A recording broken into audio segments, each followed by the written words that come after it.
we've had stuff in Cafe Royal Press, and that's a fascinating place to go and look at work and people's work. Yeah. And you published through David Lewis, and self-published as well. What do you prefer, books or exhibiting work? Oh, I think books are far more interesting. I mean, I think pictures are made for books, basically, or they're made for the printed page. Uh-huh. It just makes so much better sense.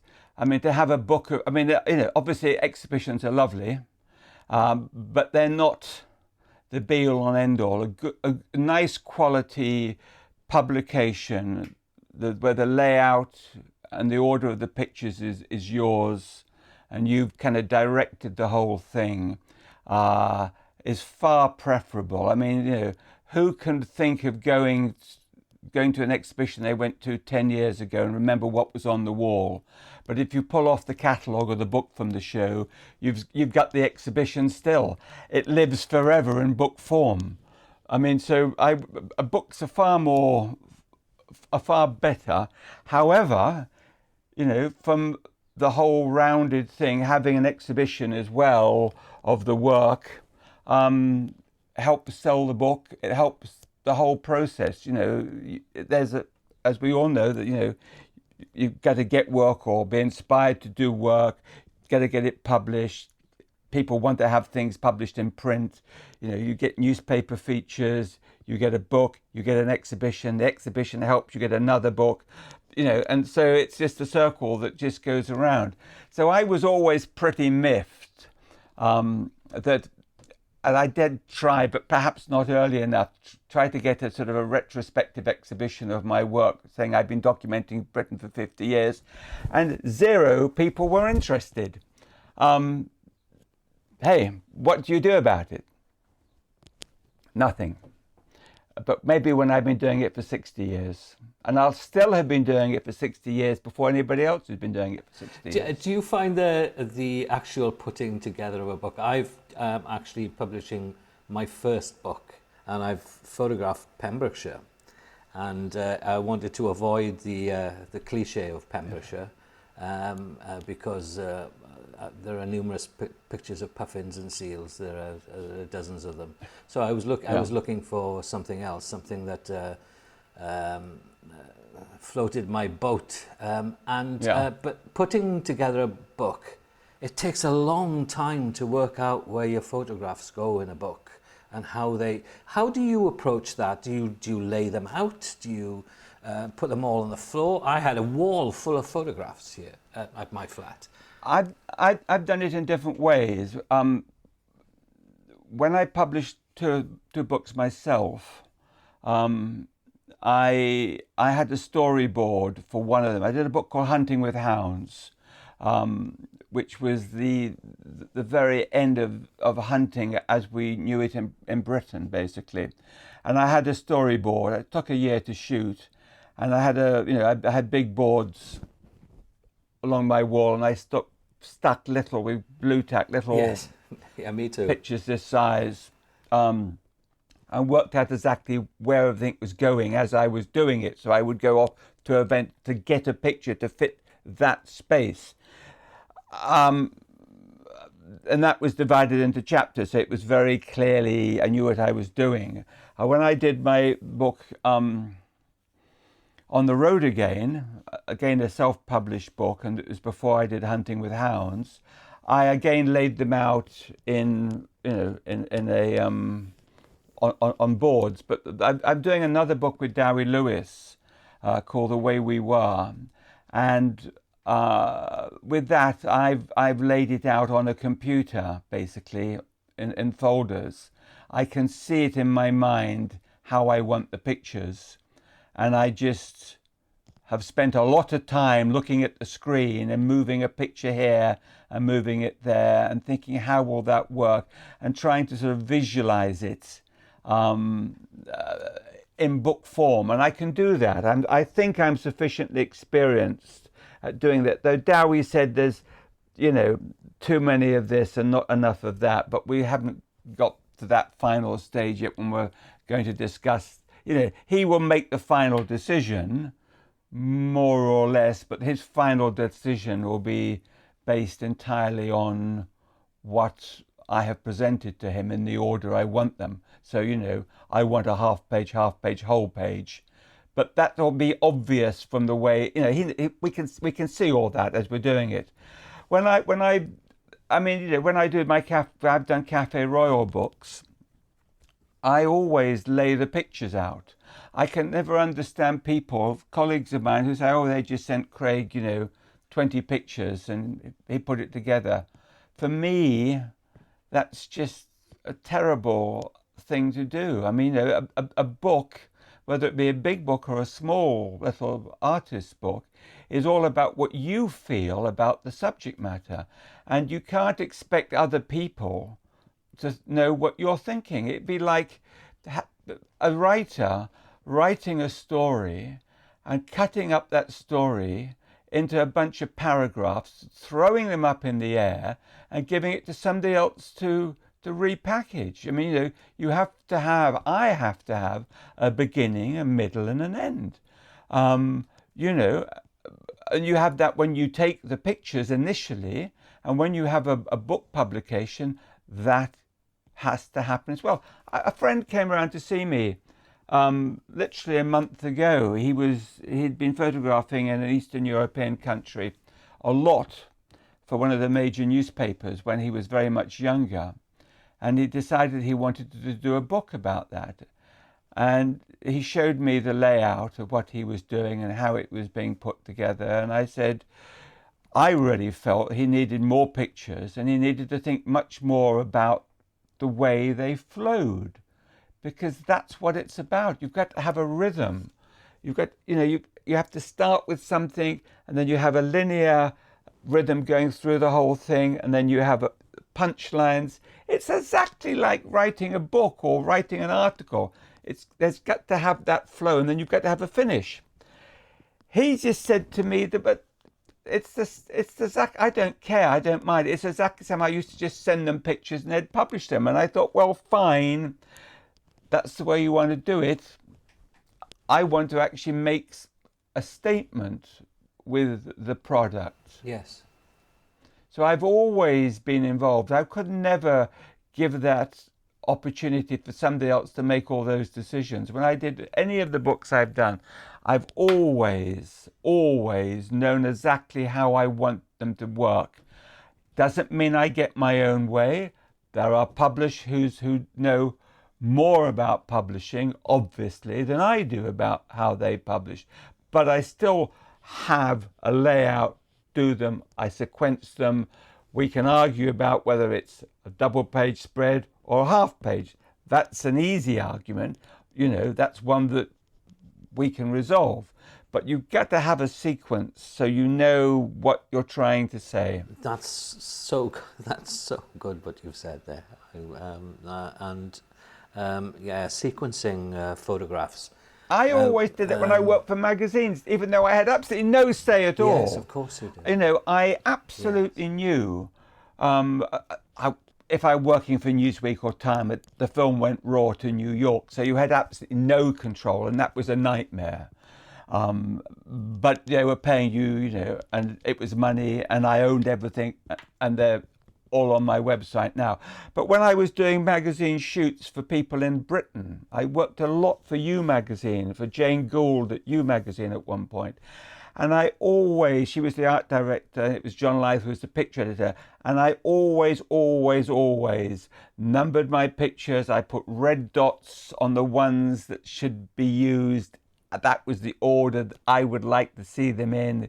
Gave them 20 pictures, 10 with red dots, 3 were used, 4 were used. But it was quite clear to everybody what I thought should work. They paid the bills. They were sitting there on the Thursday afternoon shoveling all this stuff together. I was out doing some more work for somebody else or for them.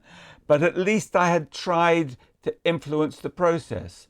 And that is something that is, for me, really, really important. I mean, when I used to work for Now magazine, which was an English version of sort of English version of Time magazine in the very late 70s, early 80s. I worked with Colin Jacobson and June Stanier and co. And, you know, it was always a huge weekly news magazine rush. But I, again, always tried to influence what was used and would say, Colin, June, that's the picture that really makes it work. I was there. You know, when you're a photographer in those sort of situations, you know, you're always at the sharp end. You know what's going on. They, of course, it has to work for everybody. But, you know, I, by and large, got pictures, the right pictures used. Because unlike a lot of other photographers, I always edited the work. And I would bike it in. I would never just take the film to the lab and get the lab to just send it in to the magazine. You know, sometimes that would happen. It would just go straight to them, and then I'd go in and I'd sit there and say, oh, you know, with the glass, we should be using this one or this one. I was very important to me to get the right picture used, and you can get it used even then if you turned up. And of course, if you turned up, they know you're keen, they give you another job, basically, so off you go. You know, that's the way the system works. Yes. I mean, magazines, to a certain extent, the amount of... I mean, we're bombarded by photographs from all directions these days. Yeah. And I don't know what your take is on social media, Instagram and Facebook and all this stuff.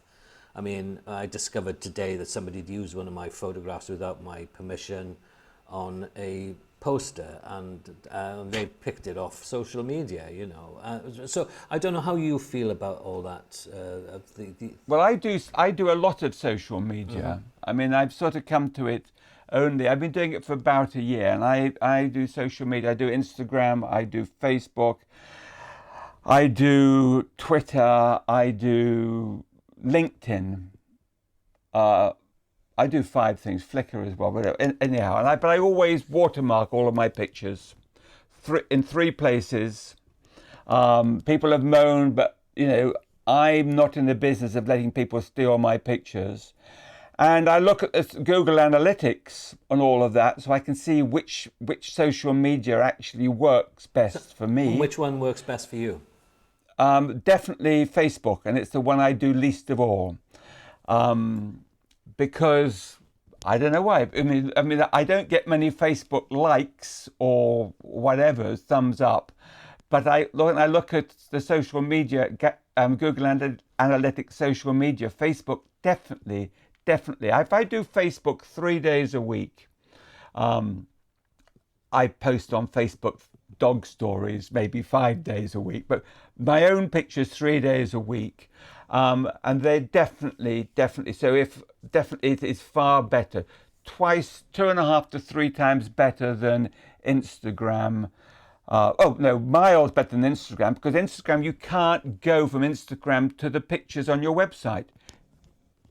It's hopeless in that respect. You have to try and get people, and you can't get them to go to your website and then to the set of pictures. You know, and I always do a little a Google Analytics or a short link, so that so people can go directly to that group of pictures.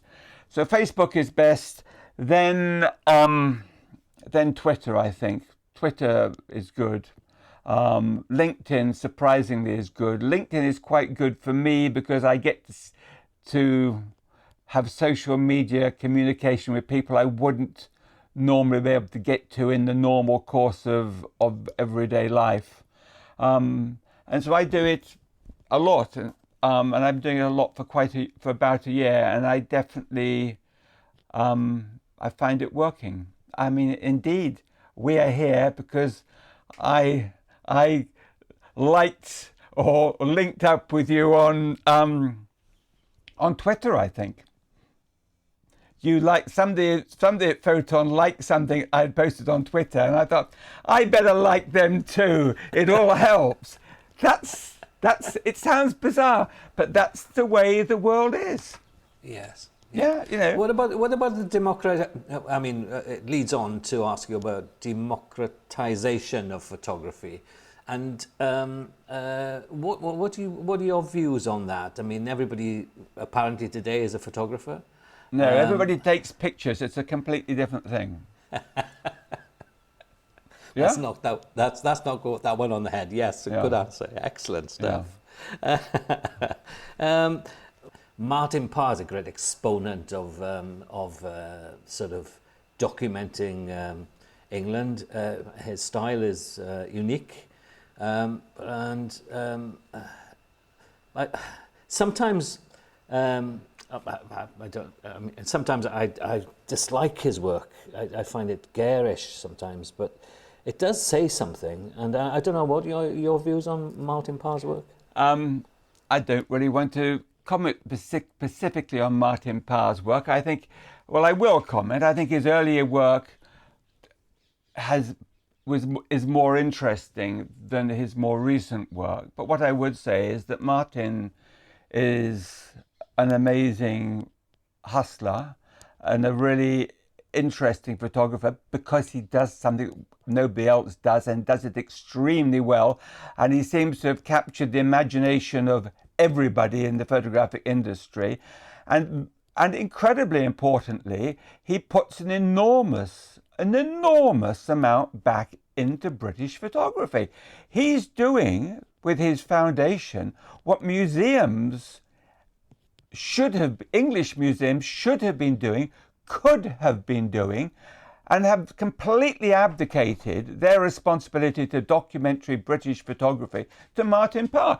Martin is not a trustafarian. He's a guy that's been out, hustled his style together, made it, because he's been hustling people in the art market for 40 years, right? You know, people like me have been hustling in the art market, and I use that word in inverted commas, for maybe 2 or 3 years. Martin's been banging away at it for 40 years, made a fortune, spending his own money. Well, nobody else. I don't believe there's anybody else ever in Britain has put more back into photography than Martin Parr. It's amazing. It is amazing, yes. I don't like all of his photographs. No doubt he doesn't like all of mine. But hey, you know. I mean, you have a huge archive now, Homer. What will happen to your archive? I hope it will go on making money for my children. Wonderful. So you keep everything in order, do you? Are you an organised guy? I was very, very lucky. I don't know why. If you look around my office, it's a mess. But I always kept all of my black and white in sequence order from the very beginning, from when I was at college. You know, my first contact sheet when I was at college, the neg sheet was A to Z, then it went A1, and then I thought this isn't going to be very good, and it's a bit common. I started on 1, and it's all dated as well. At least 98% is dated. And so all the black and white's still in perfect order. And when I was very busy, all I would do, I just had 2 big boxes in my office. One for the contact sheet, wrote the number. One for the negatives, wrote the number. Didn't keep them, just put them there. That's what I did. And the colour I always looked up. I didn't date the colour quite the same way. But I always kept things in order, and that's been incredibly useful. I always was, well, I spent, you know, in those days, of course, there was no computers. But I spent hours and hours in my office captioning stuff, you know, just working basically. I mean, for me, it was never about going off and doing a job and abdicating the responsibility of what you have photographed, because I never did any commercial. I really never did almost any commercial advertising or PR work or corporate work. So it was always what I was interested in doing, even though very often a lot of the stuff was absolute rubbish for magazines. I still took the trouble to kind of, you know, do all the background stuff. It was just something I got into the habit of doing very early on. And of course, with no idea that all of this stuff would be so useful 50 years or 40 or 30 or 25 years later. You once described photographers as lemmings, and I was in... Yeah, a bunch of lemmings, I think. Yeah. Well, that was because I had a show in Paris, and a girl from The Guardian came and interviewed me, and I was explaining to her a conversation I'd had with a group of BA students at the London College of London College of Communication, and saying that, press photographers just tend to follow each other, sadly. And the way to get better, more interesting pictures is not to follow the crowd. So when one of them jumps off the edge of a cliff, you don't jump off with them to see what's at the bottom. You go to the bottom and get them all coming over the top. And we all know, you see gaggles of photographers. I don't know, gaggle is the right word for a group, but I'm saying it's like I think we have gaggles of geese, and they'll go yeah. And photographers are a bit like that as well. They're all talking together, so they're a gaggle of photographers, and they're all talking about how long their lenses are, what's the latest Nikon or what's the latest Canon, and they're standing outside, I don't know, somebody's house or a hospital or a royal palace or wherever, and they're all going to get the same picture, and or almost the same picture, depending on how fast they are. That was never interesting for me at all, because I've never been interested in speed. I've always been interested in trying to make a more interesting picture rather than getting it used because you're faster. I can't be fast. I want to edit the pictures. I want to look at the pictures. I want to think about the pictures. And so you have to go and do it slightly differently. And that's what I was trying to explain to these students. Don't do what all the others are doing. Find your own way of seeing things. Yes, indeed. And put your own thumbprint on... Make your own mark, basically. Yeah. That's what it's about. That's what the BA is about, certainly. It's definitely not... I can never, ever do a job, look at on a laptop and buzz a picture back to... I want to sit and think about it. Yes, indeed. Yeah. Weekly news. So I couldn't do daily news, but I could do weekly news because you had the time, or news features, you had the time to think about it and edit it and mull over it and, see what's best, basically. Indeed. There are a lot of gatekeepers in this world when it comes to photography, and they can be worrisome, I suppose, is the word. Because I don't do it so much now, but I used to go with a journalist, and we used to, and part of the deal was that I'd go along and we'd photograph Welsh MPs or AMs, and that was very intriguing because you had time. Generally, the interviews would last about half an hour, 40 minutes sometimes, but you had the time within that. Within that space in order to photograph them. And I remember photographing a Tory AM, and he had a black eye and an elastoplast over his eye, and he actually posed for me.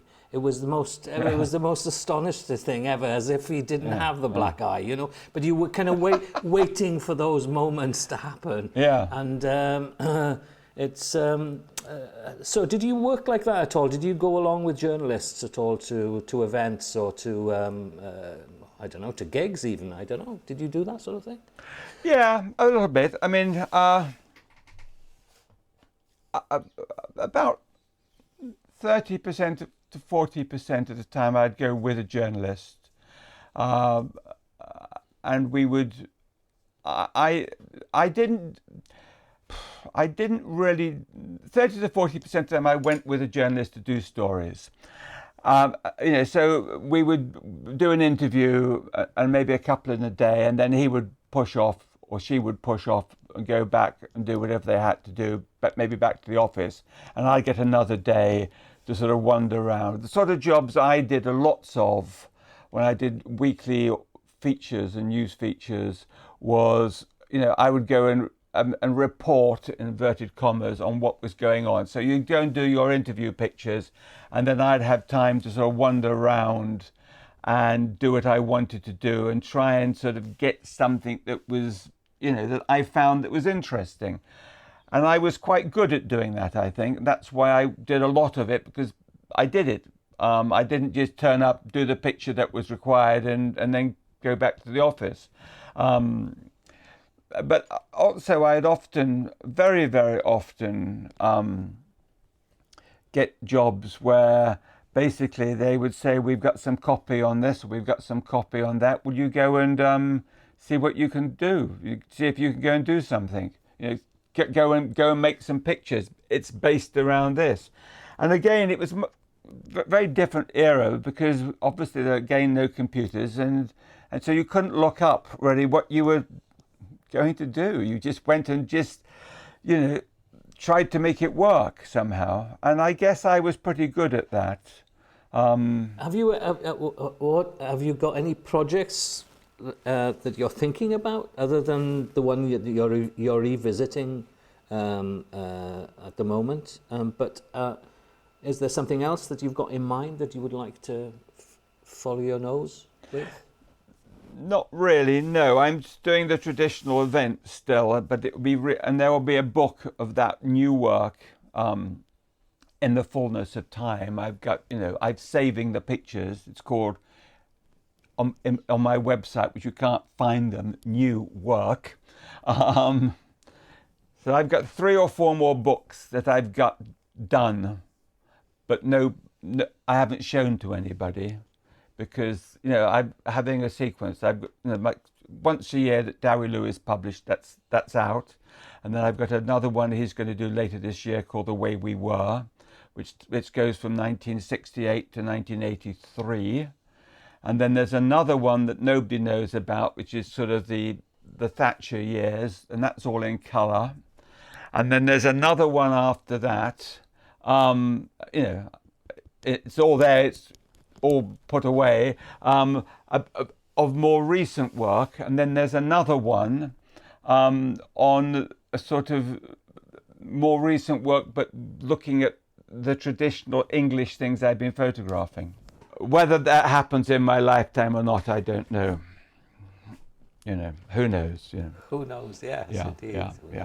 But I'd definitely like to get another 2 out. But you need a 2-year gap between each publication, more or less, I think. Right. And how do you cope? How do you cope with the write? I mean, you have to write your preface or an essay for these books. How do you approach that? With great difficulty. It's hard. I'm not a writer. I've done lots of books. I can package words together, but I'm not a writer, really. No, it's. I wrote 1,000 words for my book, and it was the most difficult thing I've ever had to do ever, I think. Yeah. It's damn difficult. It is damn. Yeah. It's really difficult. Yeah. Words don't flow out of me. Pictures flow from me, but words don't flow. But I suppose I remember when I was doing. I did 3 books for Weidenfeld and Nicholson in the 80s. I did the first one I did was called The Village Pub, with a writer called Roger Prost, and I was. Roger, I'm sure you'll be listening to this. I had to go to all the pubs, and and he did it all off the phone. And I thought, I can do this. It can't be that difficult. So I said to Weidenfeld and Nicholson, the editor there, she said, "Oh, thanks, Homer, blah, blah." The book was a success, and I said I'd like to do one called Mysterious Britain for them. And basically she said yes, but what are you going to put in it? And I said, well, follies and standing stones and interesting stuff. So we went through all of this sort of process, and I obviously I wrote a synopsis, hard work. And then, when it came to actually writing, that she said, you can write the chapters, you can write the chapters in between chapters and do all that stuff. And I said, well, not really. I don't know anything about any of this. This is just my idea, And she said, well, I'm sure you can. All you need to do is to sit down with a blank piece of paper and just start writing all the things that you're thinking about, and we will then knock it into shape. And that was just extremely good advice. I just had to sit down, and the first one I did, I had to sit down with a blank paper. It was incredibly difficult. And I just had to write joining chapters about prehistoric Britain, which I didn't really know an awful lot about. So you have to look everything up and try and make it work. And I can't spell, so then I didn't even have a computer at this point. I typed it all out. It was an old-fashioned typewriter. I then cut up the paragraphs. I stuck them down on larger pieces of paper, and generally knocked it into shape. And then they did the more knocking into shape. But it's just hard work. You just have to do it. You have to sit down, and it's not like you have writer's block. You're not a writer. You just got to do it. Hard work. Hard work. But always, if I can do it, this stuff is possible. Basically, it's just graft. Right. Finally, what body of work that you've done are you most proud of? I think really the traditional English country customs, the stuff that Dewi published in once a year. I'm most proud of, because those events have been around in quotes forever, and I'm the only person really who's done it as thoroughly as I have. Other photographers have obviously photographed traditional annual country customs events, but have not done it as extensively as I have, and their work is not and hasn't been shown in the major national galleries. And that's the body of work that really will last forever. To my mind, there's no question of that. It may not get much publicity and be seen, but just in exactly the same way that every now and again people drag out the pictures by Sir Benjamin Stone of the similar events at the turn of the century, that's 1900, I would be very surprised if they didn't drag out my work in 100 years' time. I don't think I'm not being boastful. I'm saying basically that's a fact. Nobody else has done it as thoroughly as I, that I'm aware of, and I'm sure they haven't. I know that to be a fact. So I have to be most proud of that, really. But after and above that, I did this book on hunting with hounds, which I think is a really interesting body of work, because again, nobody has done it or did it, and it doesn't happen anymore. And I photographed all of these different events around hunting, rabbit, rat, hare, fox, mink and stag hunting, which nobody else has ever done and will never be able to do. And it's, I think, a really interesting record of hunting in the fullest possible sense of the words, hunting with hounds, hunting with dogs, again at the turn of the century, in the 2000s. Of course, it doesn't get much use. People are not that interested because it's hunting and all of that stuff. But actually, have a body of work that won't be forgotten. It may not. Well, it will be forgotten, but it shouldn't be forgotten, because people will look back and think, "Gosh, did we really do that? Or was that what was that what hunting was like then?" But also another body of work that again nobody else has done, and people don't know I've done this. I spent 8 years photographing black churches in Britain. I spent 8 years going to 3 or 4 different black church groups over 8 years. Obviously not the whole time, but the project started with photographing a very, very small church in North London. No funding at all, of course. Just me doing it and the writer Roy who put me onto it.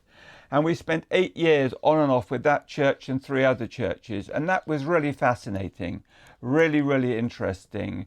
And it's never been done. And the pictures never get used because basically white people are not that interested in what black people are doing in churches. But it's amazing. You could be in Africa if you go into some of these churches in London. The stuff is quite extraordinary, stuff's going on. And I just spent a lot of time doing it. All in colour, never been done before, never been done since. It's a great body of work. So do you think Brexit will spawn a good body of work from somewhere? Oh, bound to. Yeah. But the trouble with Brexit is that I haven't done much on Brexit because basically there's going to be an overload of Brexit stuff, an overload of it. You know, I know of several photographers who are spending a lot of time doing Brexit. They probably have some exhibition or some book lined up. I'm out of it. As I think I said earlier on, for me, I'm nearly 70. I don't want to photograph stuff that other people are doing. I have my own resources. Money I spend on photography, stuff I make from photography. And if I'm going to spend my time, I would rather spend it on stuff that other people are not doing. I don't want to be competing with other photographers, frankly.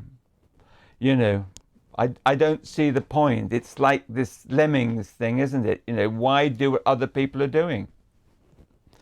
If you can avoid it, avoid it, No good businessman goes and manufactures exactly the same stuff that somebody else is doing. They get, well, they probably wouldn't find a cheaper way of undercutting. But you know what I'm saying? I do indeed. Yeah, just find your own way, find your things, your own interest, and just, really do that. And actually, going back to one of the first things you asked me, you said, what were one of the things that David Hearn taught you, or did you learn from David Hearn? And I suppose he taught me, and I learnt from David Hearn when he said, go and photograph, and he used the mother and child as an example. Go and make pictures of, a cousin with a baby, and just spend time photographing that development of that relationship, how they interact. Don't just do it once, do it many times. Let the whole thing develop naturally. Find your own way of seeing things. Get involved. Don't just go and do it and move on to the next and move on to the next and move on to the next. And that's what I've done all of my life, all of my photographic life. I've found half a dozen big projects and pursued them, but always, of course, shot little things in between because I've always been a working photographer.